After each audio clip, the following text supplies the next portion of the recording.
Hey everyone, welcome back. This is me, your boy Abhi here, and in this video, I'll be solving a fascinating integral from 0 to infinity of x to the power s minus 1 and logarithm of x over e to the x minus 1 dx.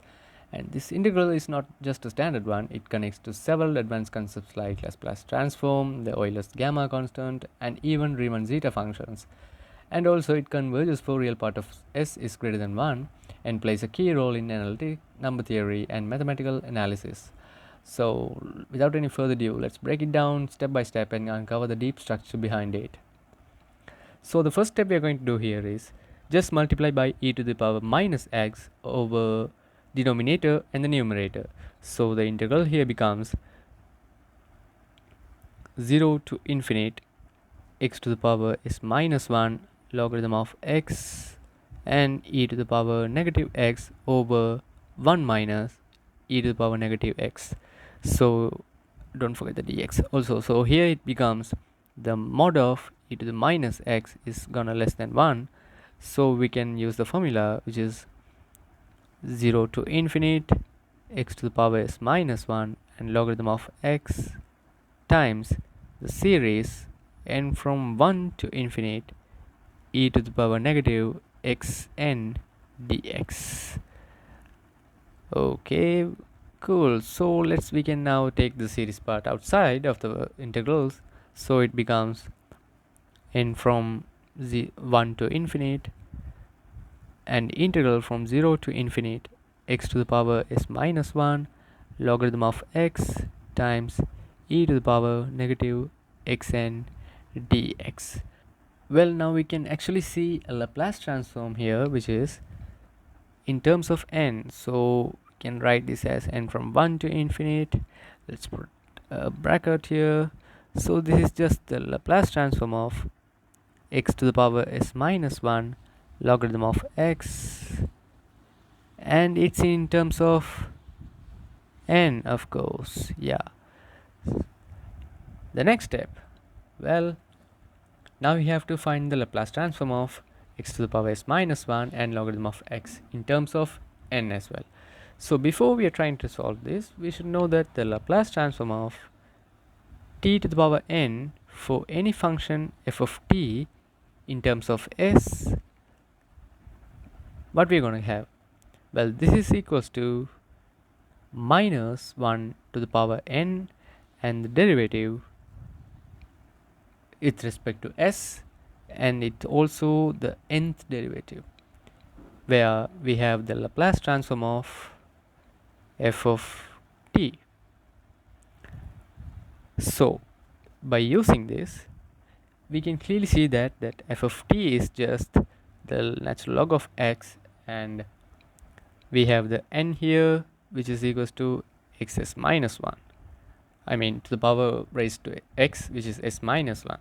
So by plugging those, the Laplace transform of x to the power s minus 1 logarithm of x is gonna become minus 1 to the power s minus 1 in the s minus 1th derivative as well,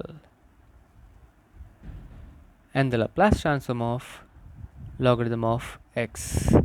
Well, now this is the crazy part. Now we are going to have to find the Laplace transform of logarithm of x. Well, we keep it here in a box so that we don't want to forget this. So let's find the Laplace transform of natural log of x.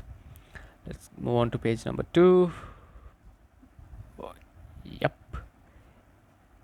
here we go.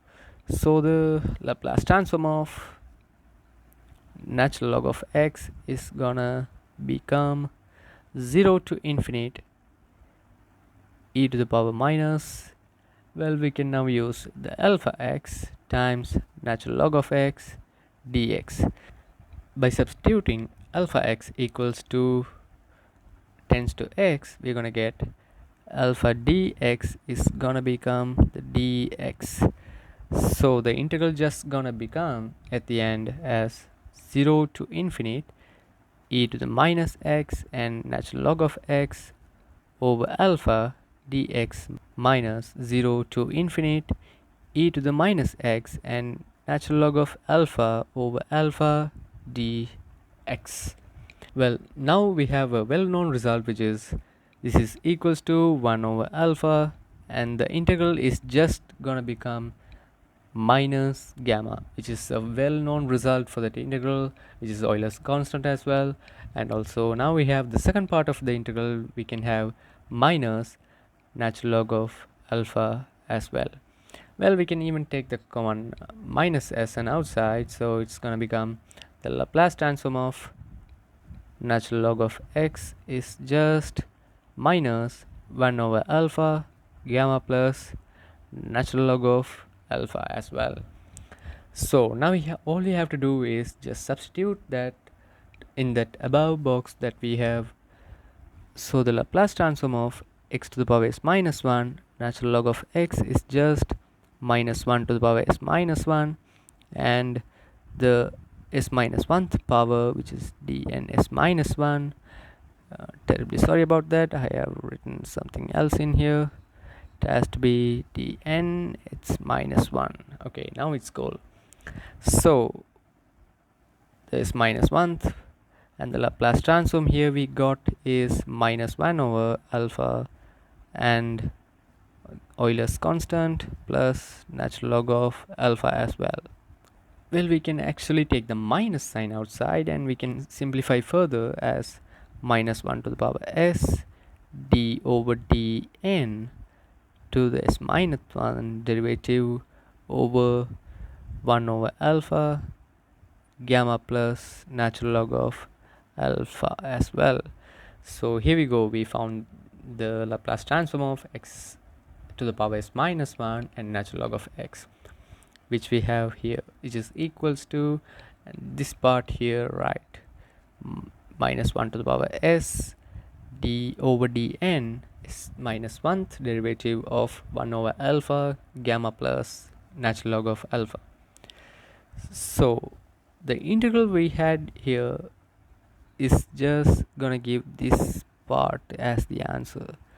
So what we have to do is just put everything in terms of n, so that it's gonna become the series, which I of s is just the series and from 1 to infinite and minus 1 to the power s and the s minus 1th derivative of, but here we are going to change the alpha to the n, so that it becomes 1 over n gamma plus natural log of n as well. So this is gonna give us the final result. Well, if we take now s is equals to 2, then I of 2 is gonna give us a result, which is n from 1 to infinite integration, n from 1 to infinite bracket minus 1 square, and the derivative becomes 1 and 1 over n gamma plus natural log of n. Well, now what we have here? Well, now it's gonna simplify further as this is gonna become 1, and the derivative of the above function is gonna give us 1 minus gamma minus natural log of n over n squared. Here we go.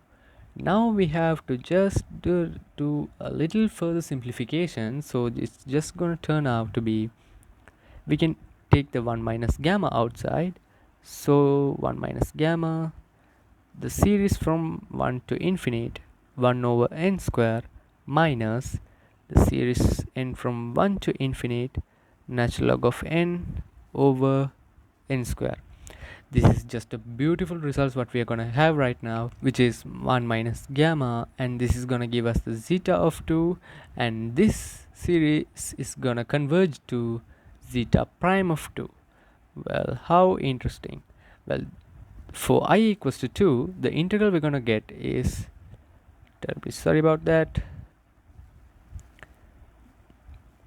the integral we're going to get for I equals to 2 is just I of 2 is from 0 to infinite x natural log of x dx over e to the x minus 1.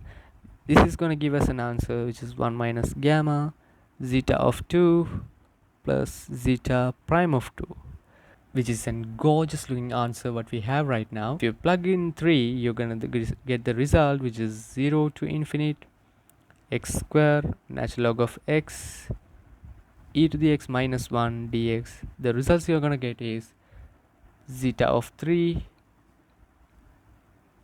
minus 2 gamma and plus 2 times zeta prime of 3, which involves a previous constant and the derivative of the zeta function at 3.